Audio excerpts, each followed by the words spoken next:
A LGPD é só a junção de Lei Geral de Proteção de Dados Pessoais. Como o doutor João Alfredo falou, nós estamos na semana que comemora o Dia Internacional de Proteção de Dados. Por uma demanda, então, internacional. Cuidar de dado pessoal, de dado de pessoas físicas, não é uma exclusividade do ordenamento jurídico brasileiro. Até porque isso ultrapassa a lei. Todo mundo hoje usa dado para tudo. Se a gente pega o telefone e vai fazer uma ligação para o pai, para a mãe, para a esposa, para o filho, para o colega de trabalho, para o chefe, enfim, está usando dado pessoal. Porque é o número do telefone. E o número de telefone está vinculado ao nome da pessoa. Às vezes dá um apelido, né? Porque interior, a gente é isso. Chiquinho Globo. Desculpem fazer referência a Chiquinho, porque talvez seja aqui um dos que eu mais tenho afinidade. Quero agradecer a presença dele, de Gil. Chiquinho é uma pessoa querida. Nos conhecemos no mestrado em Portugal. E é uma pessoa que eu carrego aqui na minha vida e no meu coração. Então, um parêntese. Então, é muito interessante quando a gente pensa em dado, porque a gente não está só vinculado a um CPF. Às vezes, um apelido, às vezes, o nome de um cachorro que vincula ao dono, o nome da esposa que vincula ao marido. Então, nessa simples rotina que nós temos, tem dado pessoal rolando. Por essa razão, vira lei. Se nós temos uma coisa que é muito utilizada, essa coisa pode gerar algum prejuízo. E isso foi visto pelo mundo. E aí o mundo, há algum tempo, desde a década de 80, 90, vem se trabalhando muito. E aí dos anos 2000 para frente a coisa acelerou. A União Europeia criou a dela, né, muito mais robusta. E aí o Brasil, nesse segmento, não porque também é um país que seja tão pioneiro assim, mas porque o próprio mercado internacional obrigou. O Brasil não podia fechar as portas para o mercado internacional, então precisamos usar uma lei que nos aproxime dos demais. Quem é que hoje não usa a internet, o celular, o computador para fazer compras online? Vou fazer merchan aqui. A gente compra da Shopee, da AliExpress, da Shein, né? E isso tudo usa o quê? Dado pessoal. E é dado pessoal do brasileiro que está jogando para a Alemanha, para a China, para os Estados Unidos. Se vocês forem perceber, às vezes tem lá, você quer receber o produto de que país? Às vezes, eu quero receber do Brasil, eu quero receber da China. Então, toda vez que eu faço uma opção dessa, o que é que eu estou dizendo? Que o meu dado está sendo autorizado para ser usado em outro país. Ou seja, já rompeu aí a nossa barreira geográfica. Por essa razão, então, para resumir, surge a lei brasileira, essa LGPD, essa lei geral, uma lei genérica para tratar dados pessoais. Certo, aí a gente entendeu o que é LGPD, mas, por exemplo, a gente tem Márcio aqui, que é presidente da Câmara lá de Porto Alegre. Por que Márcio tem que se preocupar, ele como gestor público, com essa história dessa LGPD? Porque a lei diz que sim. No parágrafo 1º, no artigo 1º, no parágrafo único do artigo 1º, ela já vem dizendo o seguinte: se aplica às normas gerais dessa lei, estados, municípios, União e o Distrito Federal.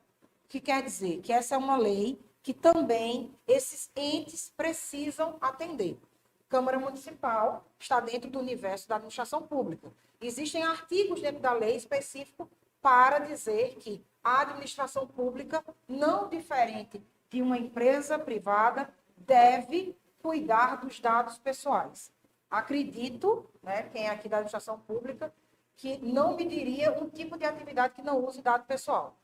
O que é que vocês conseguem fazer que não use a informação de uma pessoa? Então, uma Câmara Municipal, a gente já pode pensar o quê?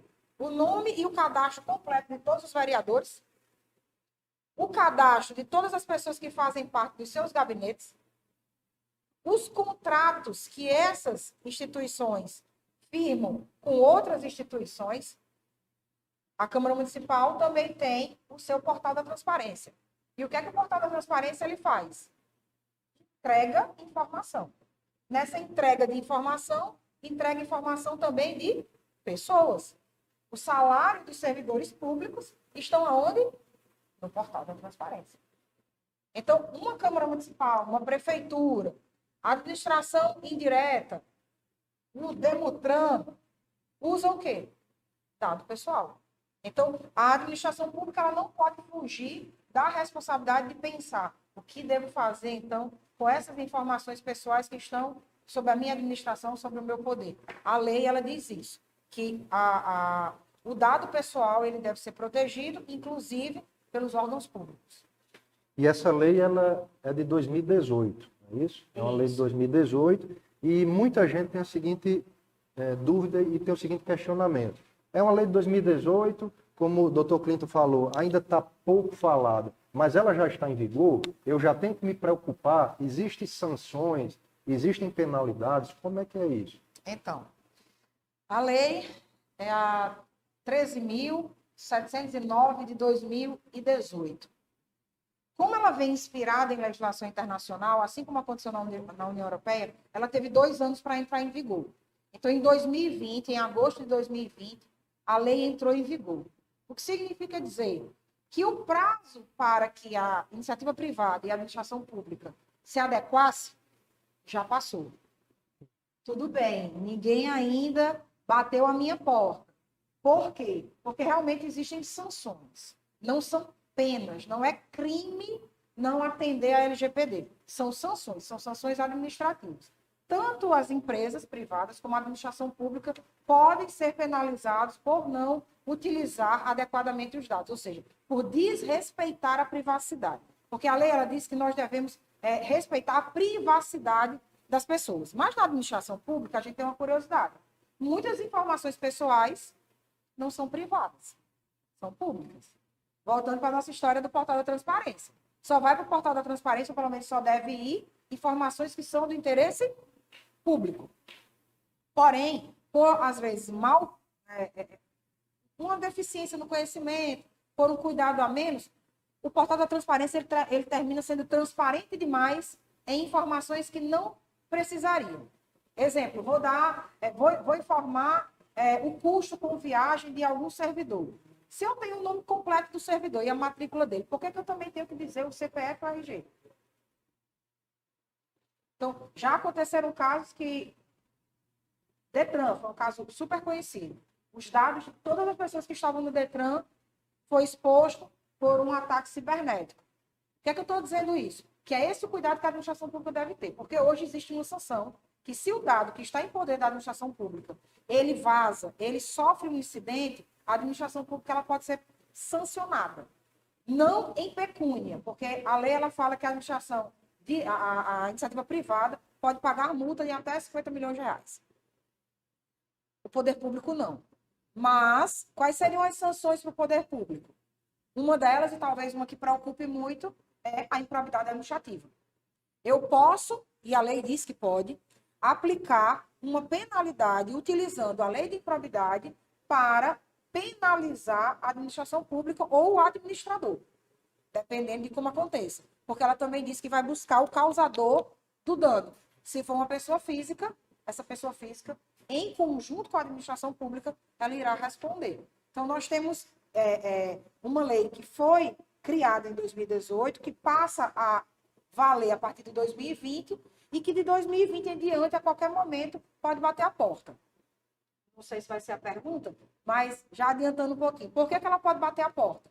Porque ela tem um órgão de fiscalização e controle, chamada ANPD, Autoridade Nacional de Proteção de Dados. Então, é essa estrutura que irá fiscalizar e, para além de fiscalizar, irá receber também denúncias de situações que não sejam em conformidade com o respeito aos dados pessoais. Então, já que você falou da questão da ANPD, a ANPD, então, seria basicamente a figura de uma agência reguladora, digamos assim, é isso? Que ela vai fiscalizar e, teoricamente, vai... Ela fiscaliza, ela orienta, ela cria os padrões de como cumprir a lei. Então, existe a lei, a LGPD, e a ANPD ela vem para orientar como essa lei deve ser cumprida. A autoridade nacional ela vai regulando. Por que a gente ainda não está escutando muito falar sobre ela? Porque só o ano passado, no fim do ano passado, é que ela virou uma autarquia. E aí vocês entendem melhor do que muita gente o que é o peso de um órgão tornar-se uma autarquia. Ela hoje tem independência financeira. Para isso, ela vai precisar monetizar. E como é que uma autarquia que fiscaliza, monetiza? Aplicando as sanções. E ela pode aplicar as sanções e monetizar na iniciativa privada, mas ela pode começar a aplicar sanções também no poder público através de suspensão de uso de dados. Imagine aqui a Secretaria de Tributação, acho que alguém está na tributação, né? Carlinhos. Imagine a Secretaria de Tributação sem conseguir cobrar um IPTU. Por quê? Porque eu não sei quem são os moradores e os endereços da cidade, porque o nosso banco de dados foi sequestrado. E hoje virou moda sequestrar bancos de dados públicos. Tem alguns municípios que ainda estão com medo de transformar os dados em um ambiente online, né? Mas a própria União já tem exigido que os municípios se transformem, né, passem a utilizar atividades tecnológicas. Protocolos online, bancos de dados, enfim. Cadastro único hoje é totalmente online. O SUS hoje é um banco de dados também acessível, totalmente online. Então, o que é que a ANPD pode fazer com o poder público se souber que houve um desvio, por exemplo? Tem alguém dentro da Secretaria de Tributação que está usando aqueles dados para vender dados, já aconteceu com o INSS. Tem alguém que está na Secretaria de Assistência Social, está usando o banco de dados do Cadastro Único para fazer com que aquelas pessoas que recebem o Bolsa Família venham a receber proposta de empréstimo ou qualquer outra coisa. Enfim, né? O que eu quero dizer com isso? Que dentro desse risco de o dado vazar ou ser usado por outras pessoas, isso pode gerar uma fiscalização da autoridade. E gerando uma fiscalização da autoridade, quem é a primeira pessoa que vai ser procurada para responder? O órgão público. Chega um usuário e diz que no Ministério Público, eu fiz o meu cadastro, não fui agraciado com o Bolsa, mas desde que eu fiz o cadastro, eu comecei a receber e-mail, ligação para venda de alguma coisa. Então, só pode ter saído lá da assistência social, lá do Bolsa Família, porque foi lá no cadastro único que eu fui fazer a minha inscrição.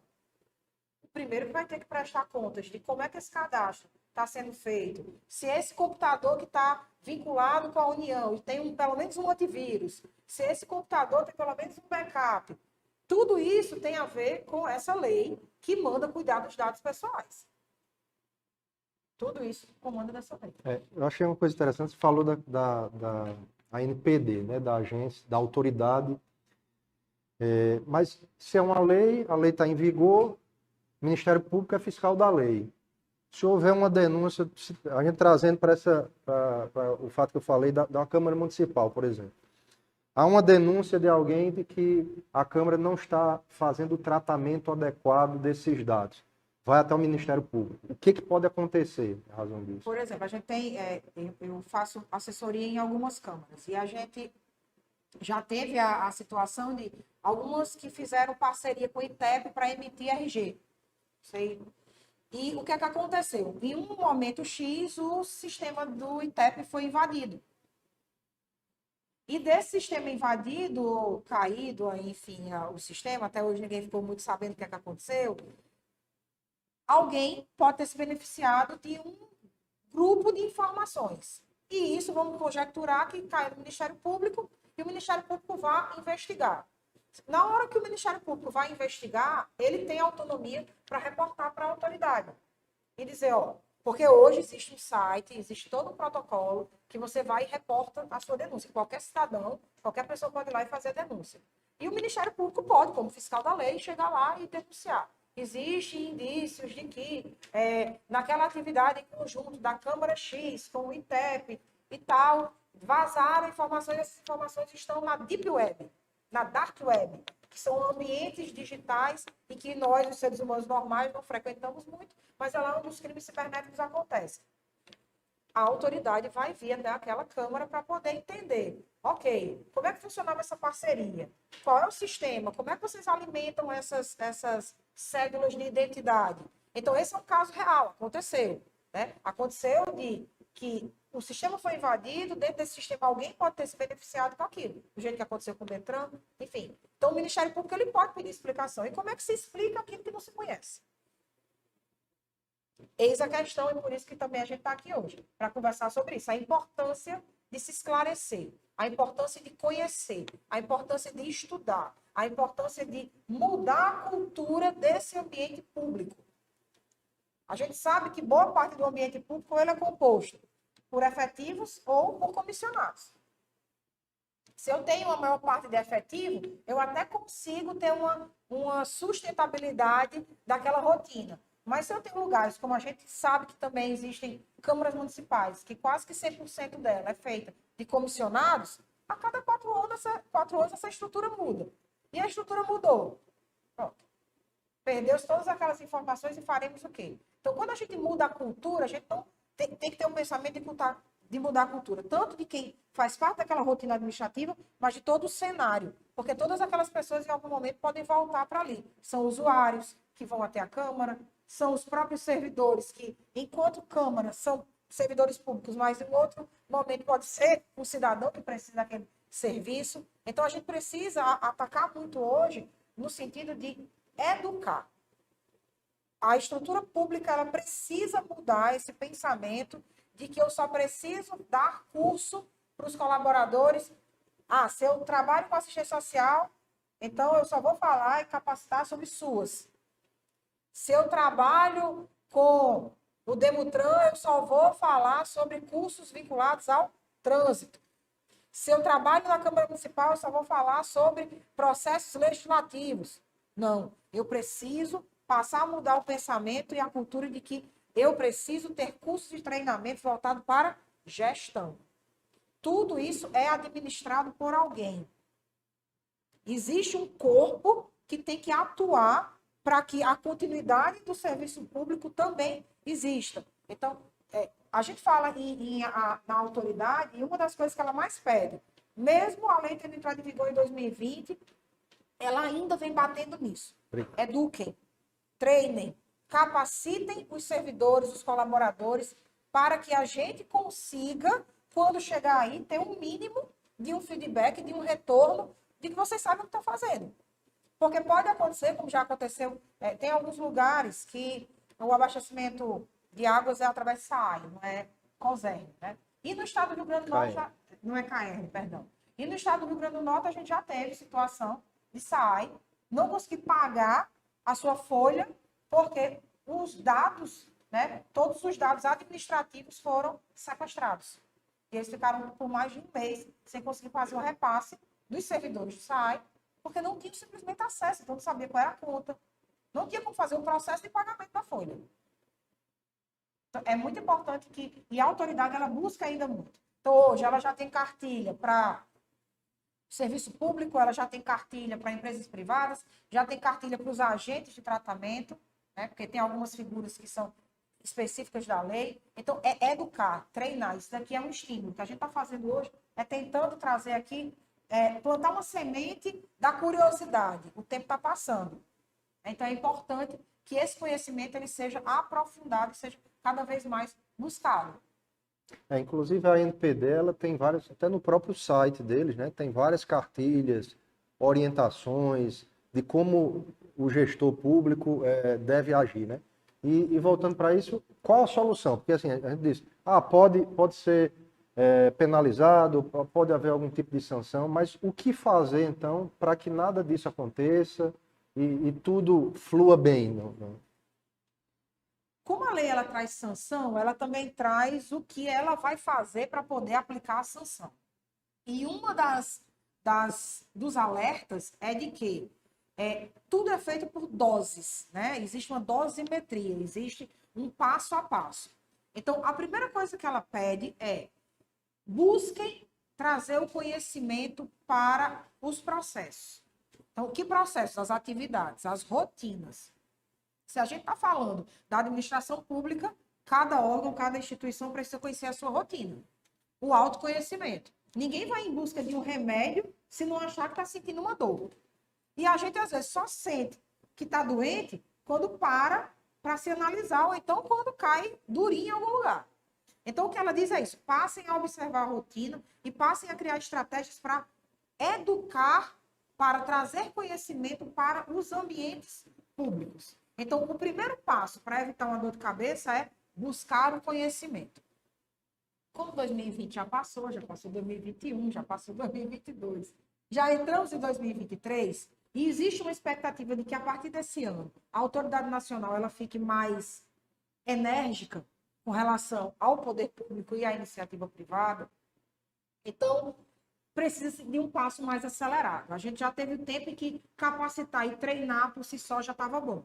Hoje, né, inclusive o ENAP, já existem muitos órgãos públicos que também estão nesse caminho de criar mecanismos de aceleração. Há necessidade de criar os protocolos de adequação, que ele pode ser feito por diversas formas. Criar um grupo de trabalho na própria organização, um grupo desse guiado por algumas equipes estratégicas, por exemplo, a equipe jurídica, a equipe de tecnologia, a equipe de administração. Para quê? Para que juntos formem um plano de ação de criar as respostas para esses dados. Quais seriam essas respostas, Tayana? Conhecer que dados são esses. Qual é o tipo de dado pessoal que eu uso? Eu uso dado pessoal ainda analógico, né? Ainda é o dado que está em cima da mesa, são as pastas, são os ficheiros, ou eu já uso alguma coisa salvo em nuvem. Então, eu preciso criar uma estratégia. Nada na vida funciona sem estratégia para criar um plano de ação. Não tem como. Então, qual seria a melhor solução? Estudar, identificar uma equipe para que essa equipe ela possa começar a dar os primeiros passos. Se for da estratégia do órgão, contratar uma consultoria.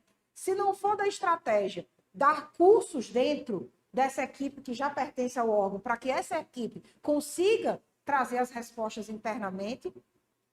Buscar ferramentas tecnológicas para poder socorrer essas possibilidades de vulnerabilidade quando fecha parceria com órgãos, como essa história da identidade. Né? Se eu estou fechando uma parceria com um órgão que vai me dar documento e eu tenho que usar a internet para emitir o documento. Então, eu tenho que saber que eu tenho que ter uma equipe para me trazer a segurança no computador que eu vou usar.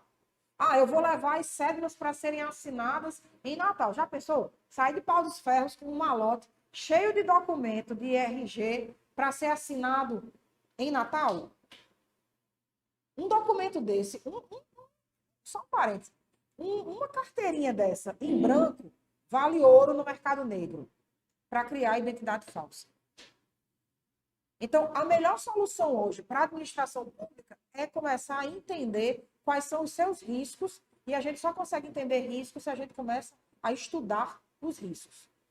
Ou contratando pessoas que façam isso, ou capacitando a própria equipe para que ela comece a fazer. A solução hoje não é remédio milagroso, é dar um passo rumo à busca de conhecimento. Ou conhecimento terceirizado, ou conhecimento interno, mas não tem como não ser assim. Por quê? Porque a partir do momento que a autoridade ela comece a ganhar velocidade na sua fiscalização, ninguém escapa. Quem é aqui o setor, né, dentro da administração pública, que pelo menos uma vez por semana não receba um ofício do Ministério Público? Pedindo um esclarecimento, seja lá do que for. Seja lá do que for. Ele fiscaliza tudo, gente. Tudo, absolutamente tudo. Nós tínhamos na década de 90 nascendo um Código de Defesa do Consumidor. Hoje, qualquer pessoa com mínimo conhecimento sabe, eu tenho direito a danos morais, eu vou nas pequenas causas. Já mudou, agora já é juizado especial. Ainda tem gente que sabe que tem direito, mas ainda chama de pequenas causas. Isso vai acontecer com a Lei Geral de Proteção de Dados também, porque ele afeta esse consumidor, esse cidadão, esse usuário da administração pública. Ele já vai estar munido de informação e vai começar a denunciar.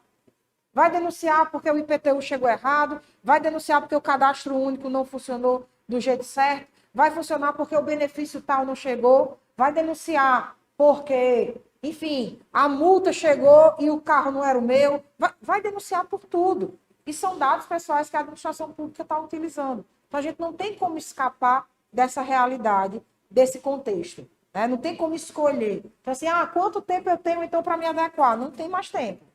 Mas quando a autoridade chegar, se pelo menos tiver criado um grupo de trabalho que saiba, ao menos, como agir, ela já vai dizer, pô, então aqui a gente já tem pelo menos uma boa fé.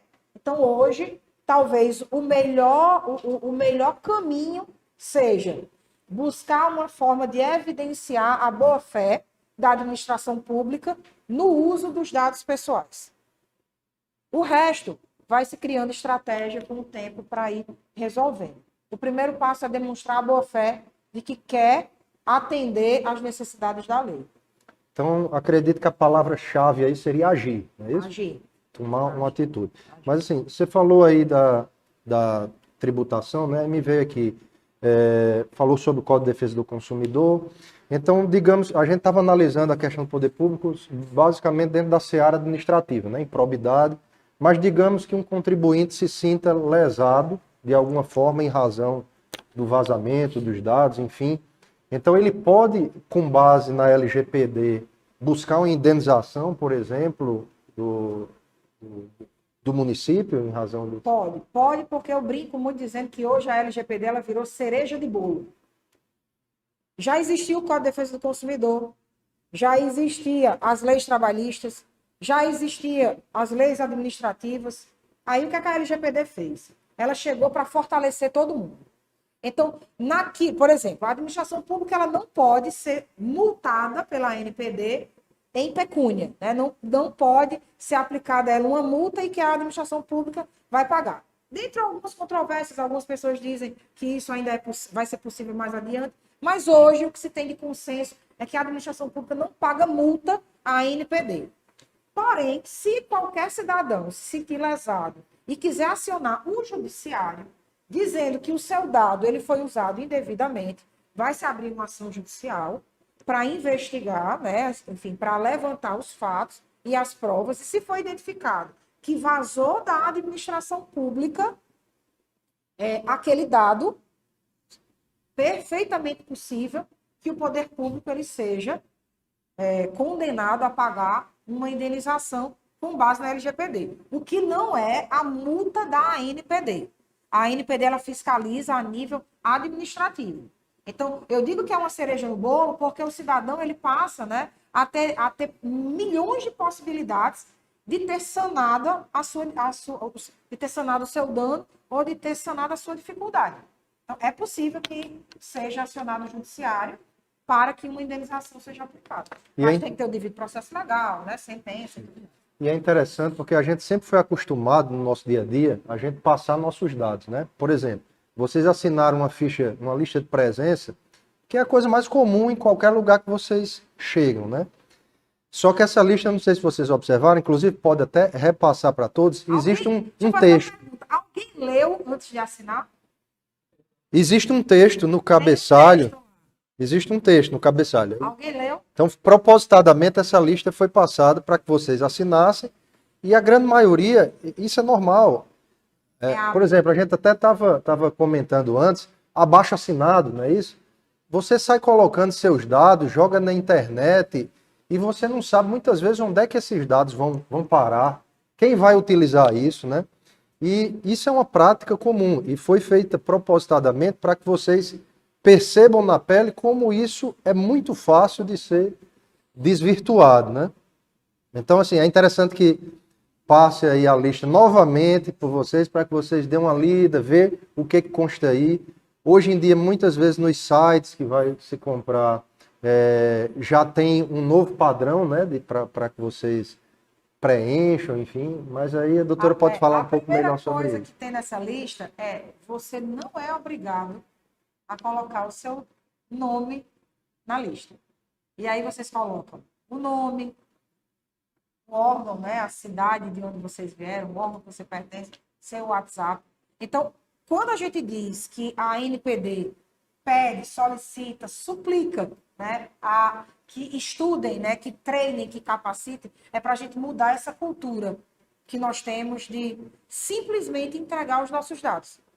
Então, nós que estamos aqui, que temos uma atenção a mais de buscar informação, temos essa vulnerabilidade. Imagine aquele cidadão que está lá no local mais longínquo, que precisa de um atendimento da saúde, que precisa que uma assistente social, que um médico, que um dentista, que um enfermeiro chegue até ele ou até ela, a sua família. Eles vão assinar e vão cadastrar em todo lugar que eles imaginem que tem um benefício.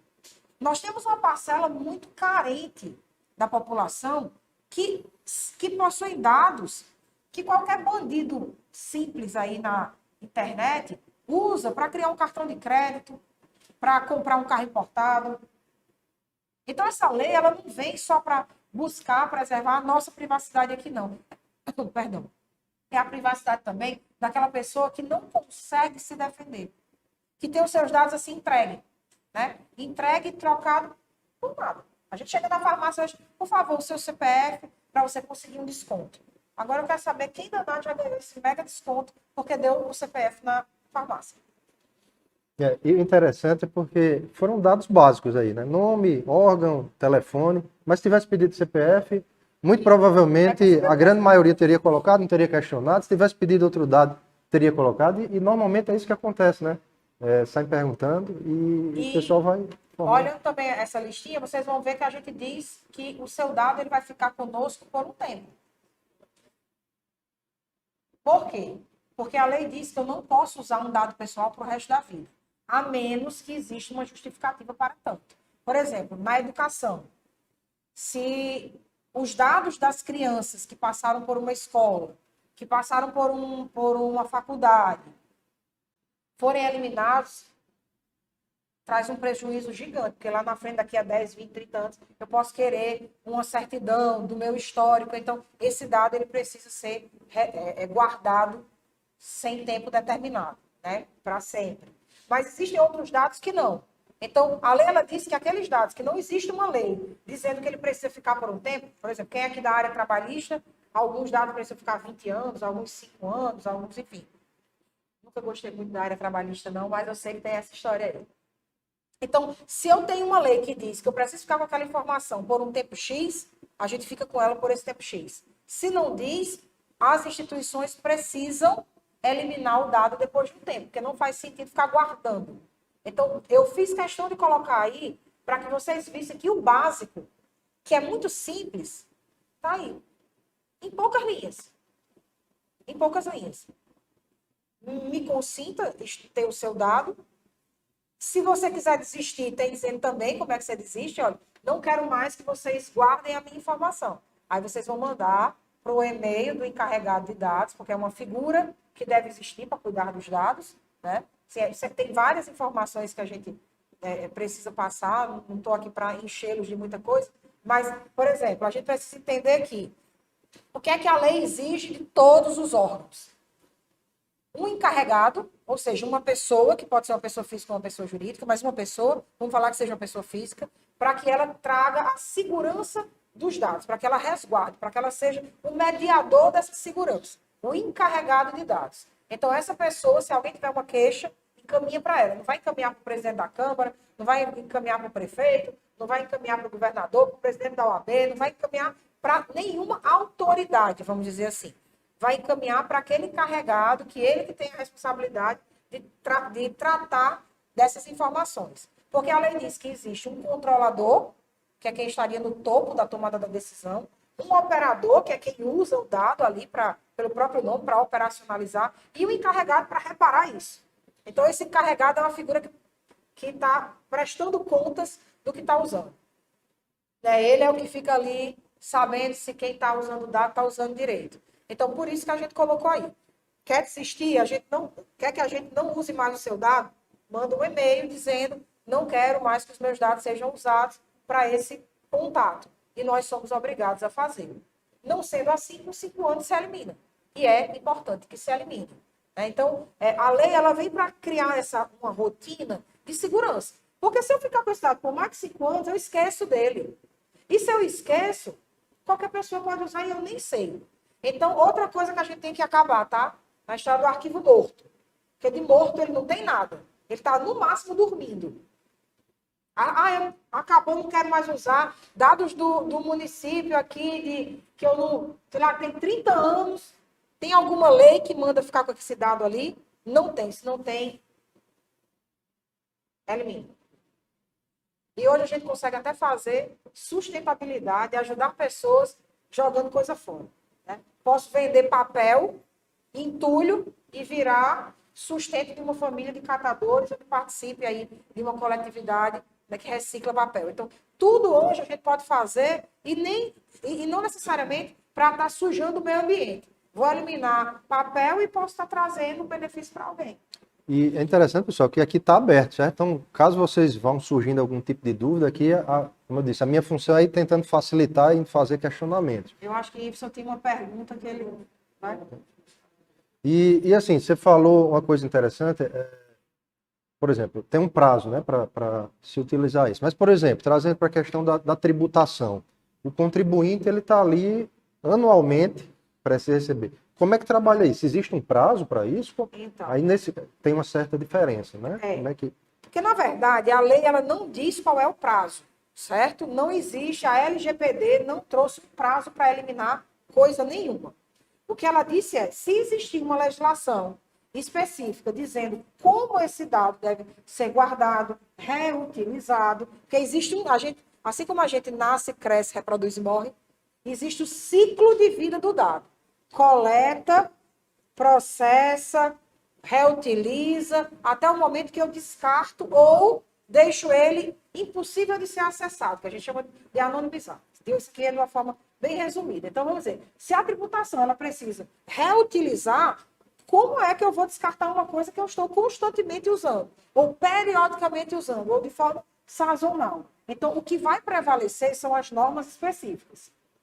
As normas que tratem de como utilizar as informações tributárias prevalecem sobre a lei dizer que tem que eliminar. Como eu dei o exemplo do MEC, né, do Ministério da Educação. O MEC ele diz que eu não posso eliminar os dados do aluno. Eu não posso simplesmente, depois de 20 anos, jogar fora o diploma de graduação de Valentina. Por quê? Porque quando Valentina tiver 90 anos, se ela quiser aquela informação, ela tem que ter aquela informação. Então, eu não posso nunca eliminar esse dado. Então, essas informações que precisam ser reutilizadas, elas vão ser analisadas. Eu comecei a conversa aqui dizendo que a gente precisa se conhecer. O que significa? Cada unidade, cada setor, cada secretaria precisa conhecer a sua natureza jurídica, precisa conhecer as suas normativas, os seus regulamentos. Para quê? Para que possa dizer, então esse dado, eu preciso ficar com ele por esse tempo, porque tem uma norma que me diz isso. Porque a minha rotina operacional precisa que eu guarde ele. Porque eu não posso, todo ano, para emitir uma cobrança de tributo, coletar de novo o dado do contribuinte. Não faz sentido. E o retrabalho? E a máquina pública? E quanto vai custar eu recadastrar todo mundo todo ano? Então, eu não posso estar deletando, estar excluindo, se eu vou estar utilizando. Então, o raciocínio é esse. Eu tenho que entender qual é a operação. Se existe uma normativa, uma lei que me diga que eu tenho que guardar, eu guardo por aquele tempo. Se não tem, aí sim, para tudo, vamos analisar. Eu preciso disso por quanto tempo? Eu preciso disso só por 3 anos, 6 meses, 1 ano. O que vale é a lei específica daquele, ou o regramento, ou a operação que ela venha a nos oferecer. Certo. Surgiu aqui outra dúvida. A gente trazendo para a praticidade da coisa. Digamos que a gente tenha dois órgãos públicos, onde um não se adequou ainda à lei, certo? Age como agia antigamente, e outro que já está adequado, já está sendo aplicado. Existe o risco de vazamento nos dois casos, mesmo você aplicando, mas continua existindo. Mas qual vai ser a diferença? Na hora que vier a fiscalização, então, isso daqui vai ser visto diferente desse, como é que vai funcionar isso daí? O setor, o órgão que tiver adequado, ele vai ter um mapeamento de todas as suas operações e os seus pontos de risco. Então, ele vai ter como demonstrar na fiscalização que não foi ele. Porque se eu não conseguir demonstrar na fiscalização que não fui eu, então eu não estou adequado. Eu não tenho um mapeamento e um rastreamento. Então, se eu não consigo demonstrar isso, eu posso pode ser aplicado em sanções? O que vai equilibrar isso, o quanto mais ou quanto menos envolvido no dano eu estou, é o quanto mais ou quanto menos eu consigo demonstrar as minhas atividades, as minhas operações. Se eu demonstro que os documentos estão todos guardados em armário, numa sala que tem leitura digital para eu acessar, e que eu consigo rastrear quais foram as pessoas que tiveram acesso àquele ambiente, ou que todos os meus dados estão em um espaço virtual, que eu não tenho incidente de vazamento naquele espaço virtual. Então, tudo isso eu tenho que gerar relatório. O que a autoridade, quando chegar, ela vai perguntar cadê o seu relatório? Que a lei chama de relatório de impacto. O relatório de impacto é um diagnóstico de risco. Qual é o risco de ter saído daqui? Então, você só vai estar adequado se você conseguir mostrar qual foi o seu risco. Um órgão que consegue demonstrar minimamente o seu risco, ele está melhor na fita do que o que não consegue demonstrar. E a gente tem, foi excelente a pergunta, a fala, porque realmente a gente tem muito compartilhamento de dados entre órgãos, né? E entre esferas também. Então, como é que eu digo de onde saiu? Eu posso até não saber de onde saiu, mas eu tenho que provar que não saiu daqui.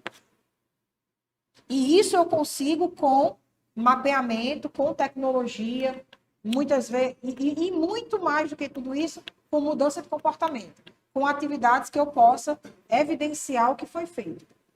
Então, essa é a... Outra dúvida que surgiu aqui. A gente tem, por exemplo... recebendo mensagem aí? Não, é porque o que você está falando, eu estou pensando. A gente tem, por exemplo, na figura do município, tem o prefeito, tem os secretários, né, tem vários órgãos. Quem vai ser a aplicação da sanção? Como é que vai funcionar isso? Entre o prefeito, o secretário? Vai se identificar quem teve a participação? Como é isso? Pode mais de um ser aplicado a sanção? Como é que funciona isso daí? Eu falei aqui do controlador e do operador.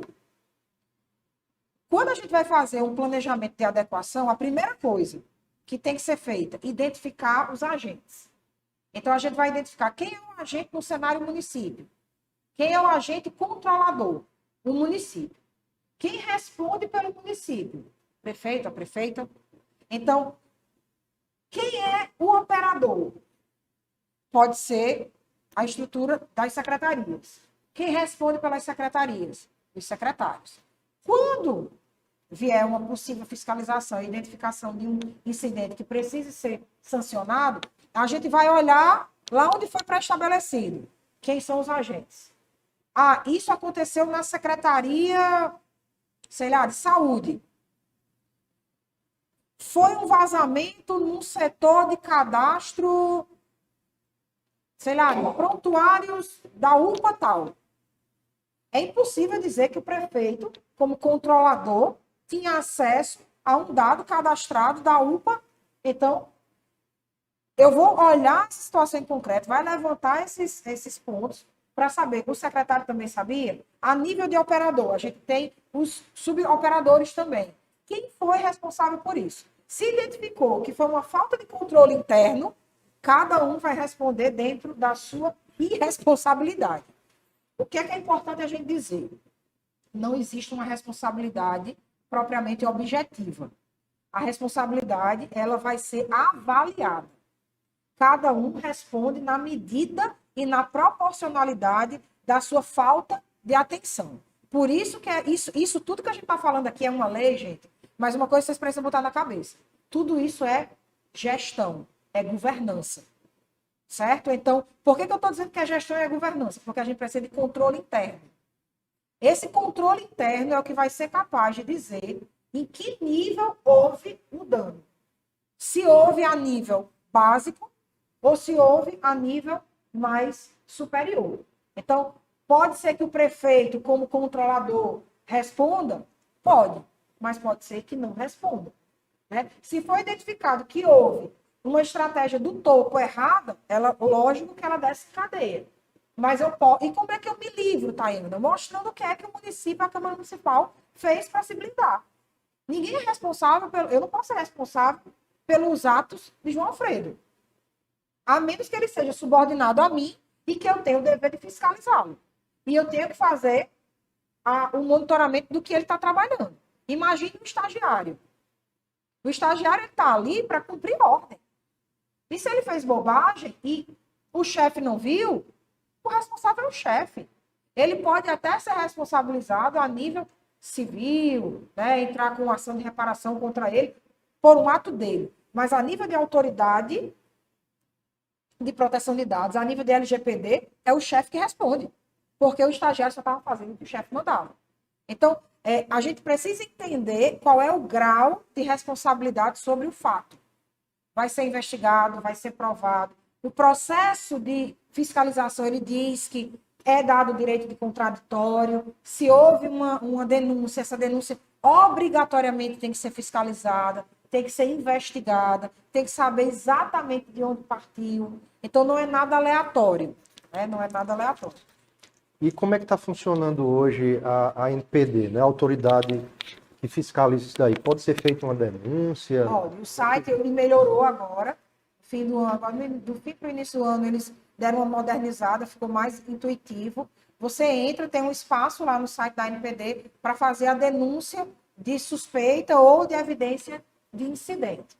Chegando a denúncia, eles entram em contato com o encarregado da empresa, da repartição pública do órgão. Para quê? Para que ele preste as primeiras informações sobre aquela denúncia.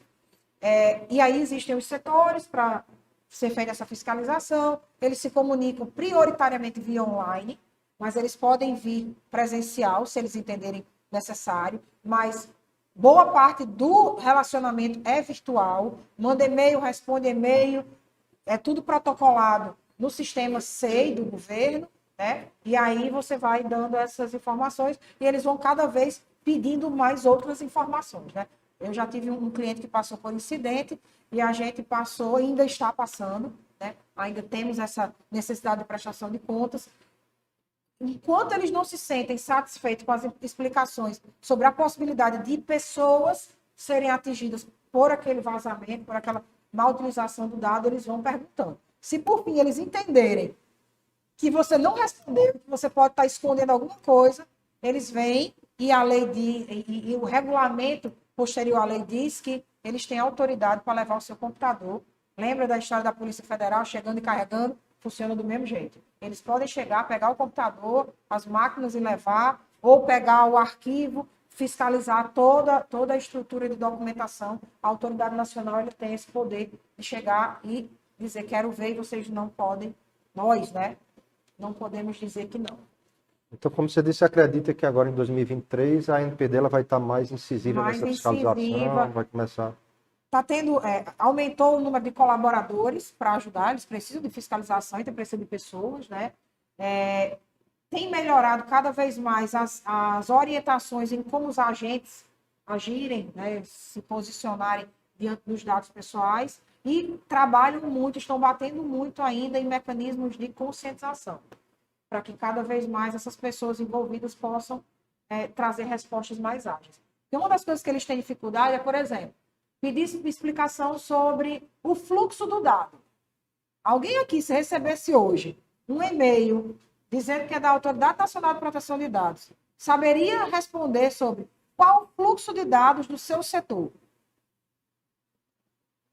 Primeiro você vai dizer, fluxo de quê?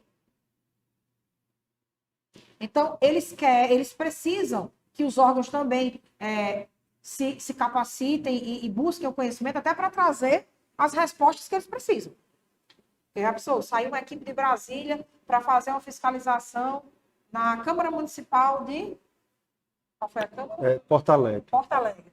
Vim de Brasília a Porto Alegre só para explicar o que é um fluxo de dados, para entender que é o caminho que o dado percorre dentro do processo X lá dentro da organização. Então, eles precisam também que tenha esse feedback do conhecimento. Tá, você pode passar só o microfone ali para... Ele quer fazer uma pergunta, só para... Não é para sair na transmissão, só para facilitar aqui.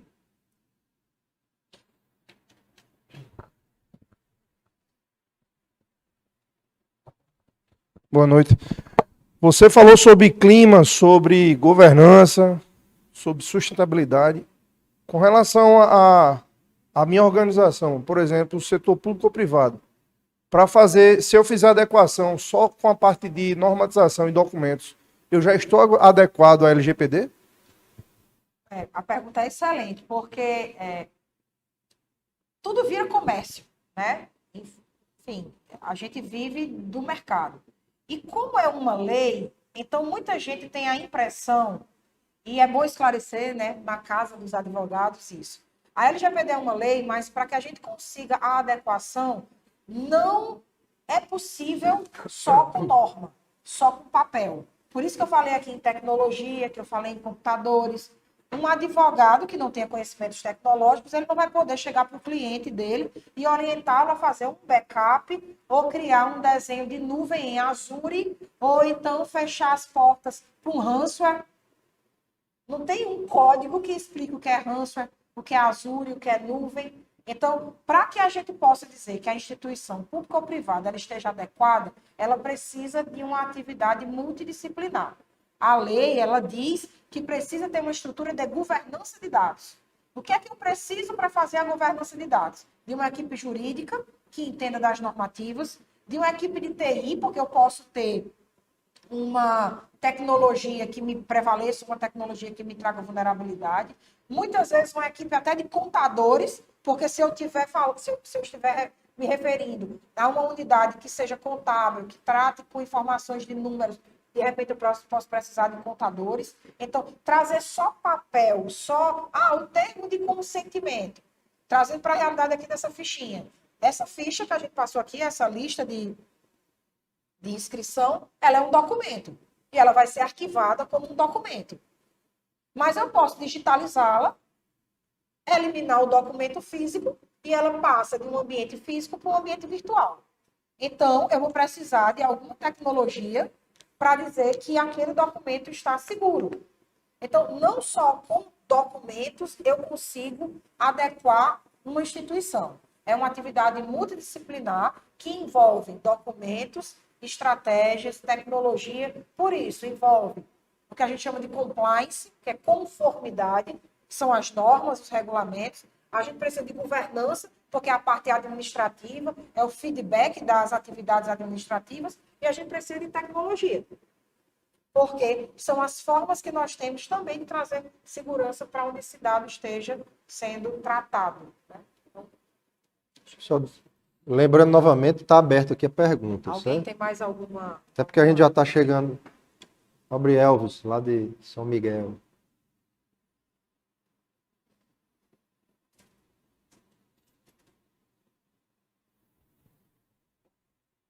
Boa noite a todos e a todas. Sou Elvis, sou vereador na cidade de São Miguel, também aluno do curso de Direito. Minha dúvida é, a gente como agente público, a gente tem as informações politicamente expostas. Eu só tive essa informação após ter um problema com a operadora de celular. Como agentes públicos, a gente tem os dados tratados de formas diferentes. Eu, há muito tempo, já tenho conhecimento dos meus dados. Dá um Google lá com o meu nome, aparece lá a universidade que eu frequentei, digamos, durante a campanha, quando a gente prestava informações através das certidões, tinha lá cópias de documento, tudo exposto para quem quisesse utilizar dessas informações. A minha pergunta é, nós, todos usuários, como se livrar de possíveis fraudes, como podemos melhor tratar os nossos dados para que não sejamos vítimas de futuros invasores, hackers ou até pessoas mal intencionadas que possam estar se passando por nós. Vamos lá. Existem os dados que são de interesse público.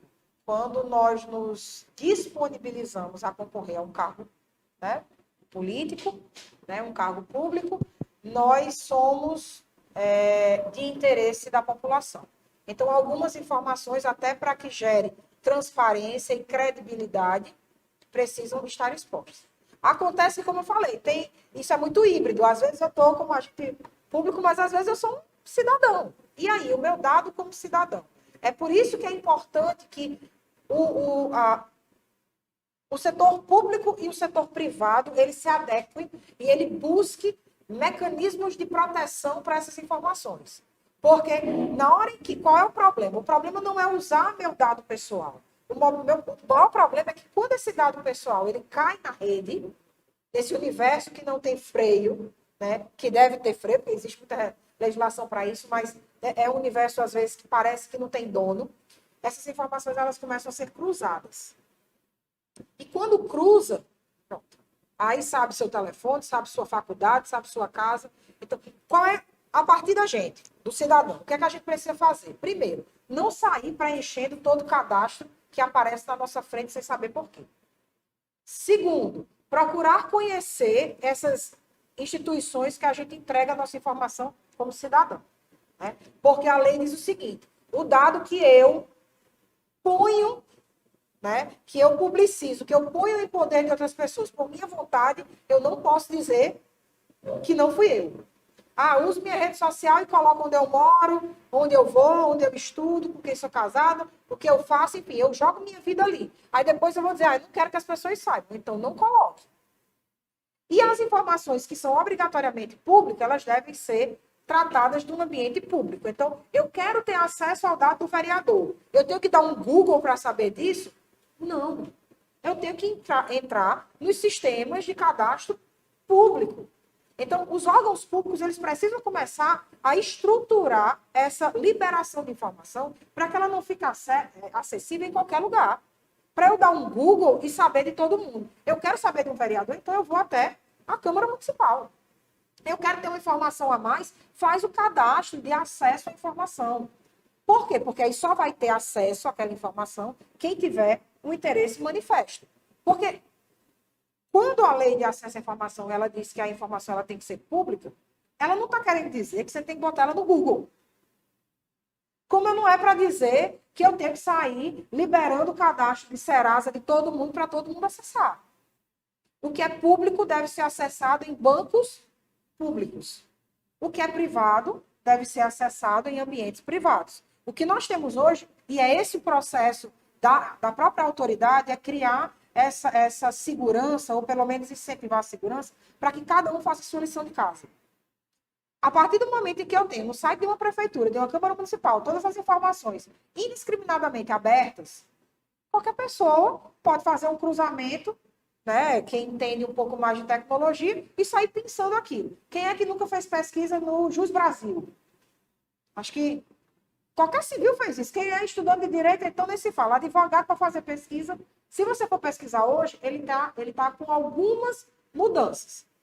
Não tem aparecido o número do processo todo. Tem algumas informações bloqueadas. Estão bloqueadas, que é o que a gente chama de anonimizado. Não tem, muitas vezes, em algumas circunstâncias, não aparece totalmente o nome, quando você tem que entrar em várias interfaces para saber o nome de quem ajuizou. Isso quer dizer o quê? Que a plataforma está buscando segurança. Então, uma forma de começar a criar uma dificuldade a mais é o órgão público ele começa a se adequar para dar mais segurança aos dados que são públicos, porque não é porque o dado é público que ele tem que estar escrachado. E os privados aguardar cada vez mais as informações que são privadas. Então, se eu quero ter informação de um político, eu devo ter um banco de informações sobre ele. Né? Não é porque é político que eu devo estar buscando nesses sites aí de busca e esteja encontrando qualquer coisa. Mas é isso que hoje acontece. O nosso trabalho, né, nós que somos profissionais de proteção e privacidade da informação, é exatamente conscientizar, né, essa é a nossa maior tarefa, conscientizar os órgãos e as pessoas a como preservar essas informações. Então, é isso que é importante. E o interessante que eu achei na pergunta de Elvis é porque, muitas vezes, quando a gente fala em vazamento, a gente já imagina um hacker entrando, né?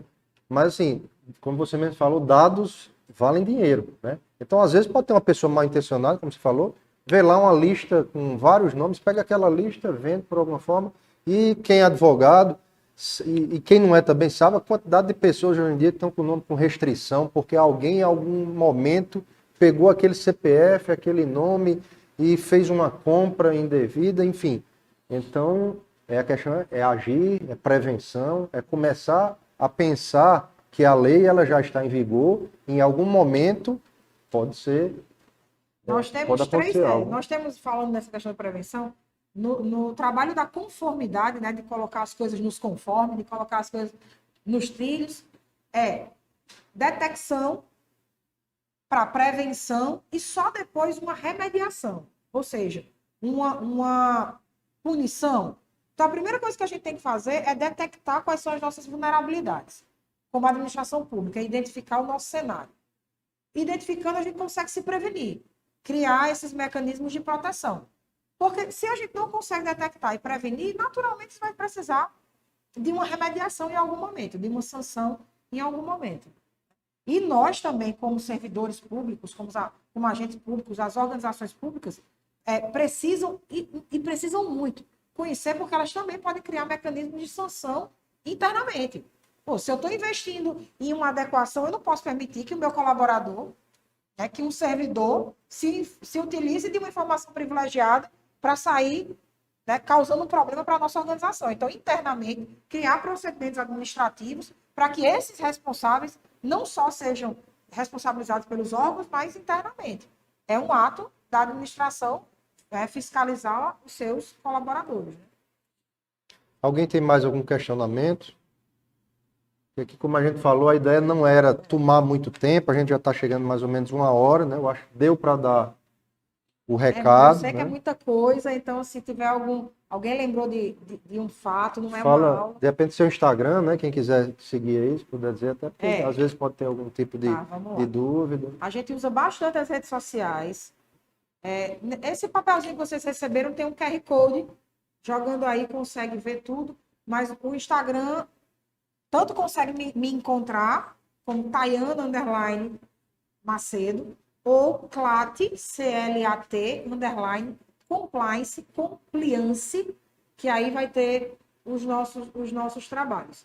A gente tem uma preocupação de estar levando conhecimento, de estar tirando dúvida, de estar esclarecendo, porque, como o nosso presidente falou, a lei é antiga, mas parece que é novo. Né? Todo mundo usa dado pessoal, mas parece que começou ontem. Então, a gente tem esse cuidado de catequizar os ambientes, catequizar as pessoas, para cada vez mais tirar dúvidas e tirar o mito de que é complicado. Não é complicado, não. Basta um passinho cada vez. Tayana, um esclarecimento seria, digamos que numa eventual investigação de vazamento de dados, seja pela autoridade nacional, pelo Ministério Público, ou próprio apropriação judicial. Né? O esclarecimento e a dúvida seria a forma de identificar, né, a origem desse vazamento. Se seria algo simples, né, se a autoridade nacional ela dispõe de mecanismos relativamente simples para identificar o vazamento, né, a origem disso aí, ou se realmente dependeria de uma investigação mais complexa. Vai depender do fato gerador, né? Vai depender de onde veio.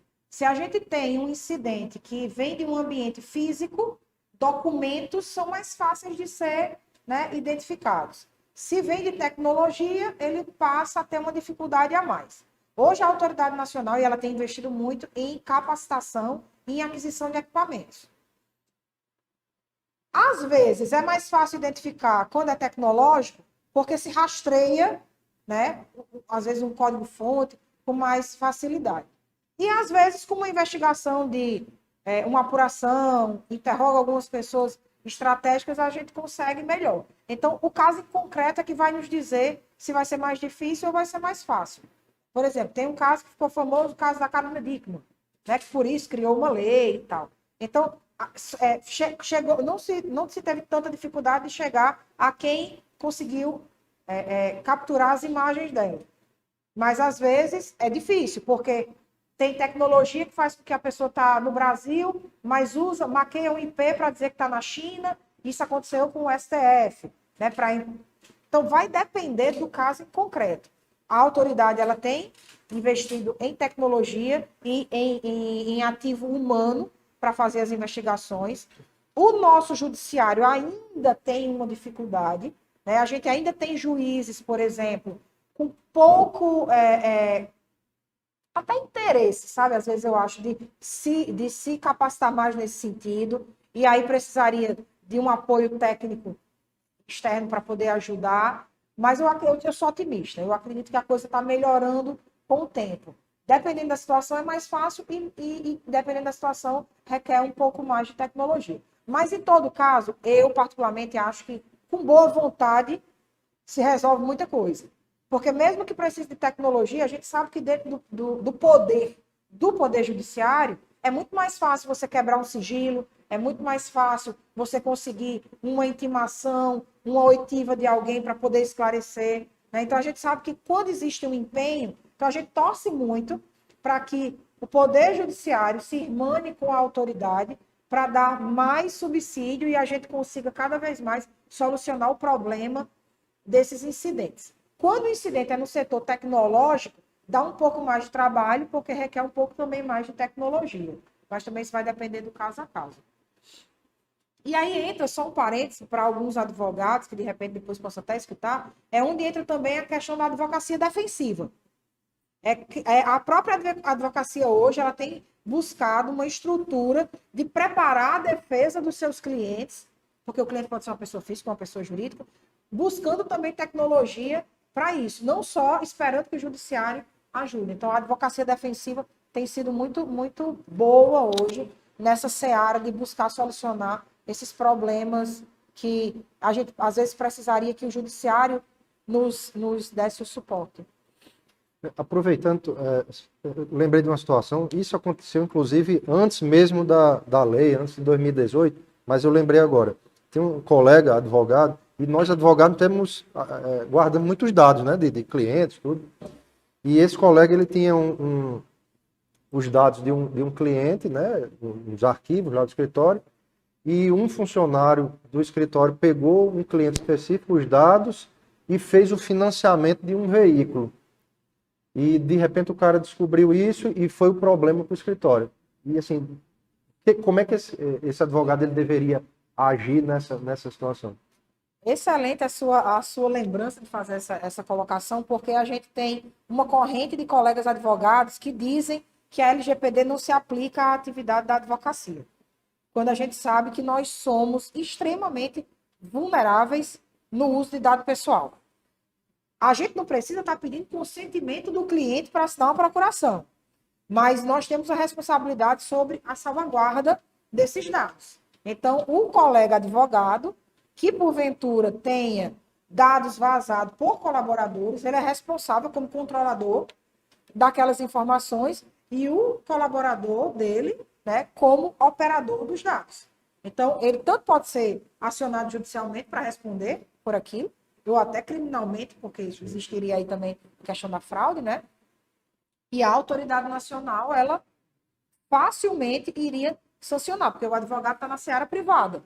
Então, ele poderia ter, inclusive, uma multa aplicada, né, nessa rotina aí que porventura surgisse. Então, é bom esclarecer que nós, advogados, no exercício da nossa profissão, nós não estamos isentos da LGPD. Os nossos escritórios de advocacia, né, hoje em dia eu não tenho mais escritório de advocacia, mas os nossos escritórios precisam também estar alinhados com proteção aos dados que nós utilizamos. Tá cheio de advogados fazendo parceria com outros escritórios grandes, que é um funcionário que liga para fazer um acordo e que manda um e-mail trocando informações do processo para fechar acordo. Enfim, você mexe aí com dado financeiro, tem muita coisa envolvida na operação da advocacia. Então, assim, ninguém está livre. Então, em resumo, eu acho que, assim, mesmo antes da lei, a gente tinha que se preocupar, mas eu acho que depois, agora, tem que se preocupar mais ainda, não só em fornecer nossos dados, mas também com os dados que nós armazenamos por algum motivo, como o poder público, principalmente. Né? Exatamente. Eu não consigo visualizar uma atividade de lucro ou de não lucro, né, que não use dado pessoal. Minimamente, eu não consigo, até hoje eu não consegui visualizar, porque, mas eu uso só o código daquele processo. Enfim, gerou um tributo, gerou um vínculo, qualquer coisa, gerou um dado de um número. Mas se você for em alguma plataforma, você chega à pessoa que está vinculada àquele número. Então, enfim, não tem como. É o cara que chega e vai fazer a leitura do medidor lá da energia da casa. Ele tem, pelo menos, o endereço, o número da casa para ele conseguir chegar no medidor. Ele pode até não ter o nome do proprietário, mas ele tem dados que se relacionam àquela pessoa. E dado pessoal é qualquer informação que eu consiga, em algum nível, identificar uma pessoa física. É interessante, eu lembrei de uma situação, eu cheguei em casa esses dias e estava o papel da luz do lado de fora da casa. Eu achei até que não era meu, mas quando peguei assim, olhei, era meu nome.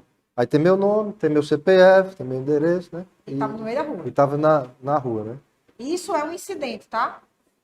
A lei diz que incidente é toda aquela atividade que saia de um padrão de segurança ou de um padrão de qualidade, ou seja, que traga uma vulnerabilidade ao dado. Uma correspondência é para estar na rua ou para estar no carteiro.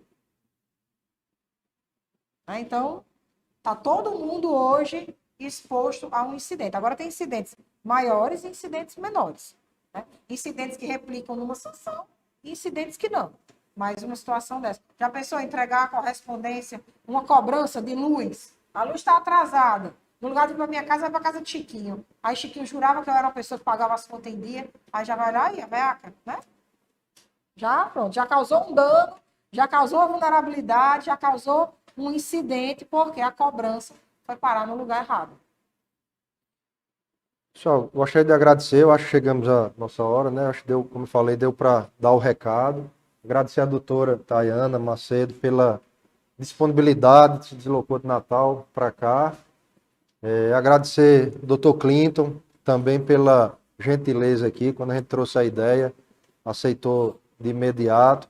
Agradecer o pessoal da Cactus Produções pela visualização aqui do painel. E agradecer também a todos vocês, como eu falei no início, alguns se deslocaram de outras cidades, né? E muito obrigado pela presença de todos. Eu acho que o importante é ficar atento, como a gente disse, né? Agir, começar a pensar como o que deve ser feito no nosso órgão, na nossa casa, na nossa vida, na nossa empresa, para poder evitar que problemas possam vir a surgir. É isso? Queria deixar a palavra final aí para a doutora. Primeiro, eu quero agradecer o espaço. Eu falo um bocado. Quem me conhece sabe que qualquer conversinha comigo vira uma aula. Então, a paciência de vocês, a disponibilidade, o interesse. Estou à disposição. Quem quiser mandar e-mail perguntando alguma coisa, se sentiu intimidado, envergonhado de perguntar. Eu sei que, por mais que sejam pessoas que tenham o hábito de falar em público, às vezes, né, fico com um pouco de receio. Então, quiser perguntar depois, fica à vontade, a gente responde. E, quando estava terminando aqui, eu só lembrei de uma coisa. Alguém já pediu voto pelo WhatsApp? E a pessoa que pediu o voto, ela sabia que você ia pedir o voto, lhe deu o número de telefone para pedir o voto. Então, está na nossa rotina usar dado pessoal e nem saber se a pessoa que está do outro lado quer receber a nossa proposta, né? Seja de um prêmio ou seja para oferecer um serviço. A gente tem que começar a pensar nessa rotina do dia a dia. Onde é que o dado está sendo utilizado e como eu posso melhorar isso? Tá certo, gente? Obrigada ao doutor Clinton, obrigada a todos vocês, o pessoal que está gravando, a quem vai nos assistir depois.